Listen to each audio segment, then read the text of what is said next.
આપણે કાલે જે રીલ્સ મૂકી હતી એની અંદર આપણે નેચરલ કાળો હીરો એટલે નેચરલ બ્લેક ડાયમંડની રીલ્સ બનાવેલી હતી. તો એ રીલ્સમાં આપણે કાલુ પુતિનની રીલ્સની શોર્ટ મૂકી અને ઉપર લખેલું હતું નેચરલ બ્લેક ડાયમંડ.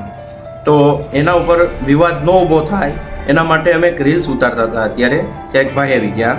એની ભાઈએ જે પરેશાન કર્યા છે આપણને રીલ્સ ન બનાવવા દીધી. તમે શું હોય ભાઈ જાને હું પણ છે વાંધો ભાઈ મારે વિડીયો ઉતારવો છે પણ તું પછી અહીં બેઠો બેઠો ભાઈ જોયા કરીને દાંત કાઢ્યા કરે. વિડીયો ઉતારવો હોય પછી હું એના પણ વિડીયો ઉતારવા એટલા બધા એટલે હું હીરાનો વિડીયો ઉતારું છું. કેવો હીરો બતાવો. કાળો હીરો છે. એ કાળા હીરાનો મેં એક વિડીયો ઉતાર્યો તો કાળા હીરાનો.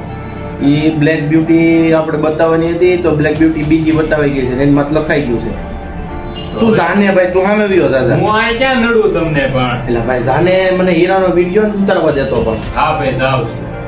આ બધા સામે વ્યો જા તો હોય નથી જાતો. હા હું નડું તમને. તારે શું કામ છે બે શું કામ છે હીરો જોવો છે. એટલે એ ભાઈ મારે હીરો બતાવો હીરો બતાવો. બ્લેક બ્યુટી તમારી આ બ્લેક એસઆર નો કાલે મેં વિડીયો ઉતાર્યો તો એની માથે ઓલો કાલો પુતિન છે. હા ઈ દેખાડાઈ ગયો છે નેચરલ બ્લેક બ્યુટી માં. તો હીરો એ થાય કાલુ પુતિન બહુ ફેમસ. વાયરલ તો થવા દે પેલા વાયરલ નથી થયું જે કાંઈ. કાલુ પુતિન ના નામથી ને બધું થઈ જાય.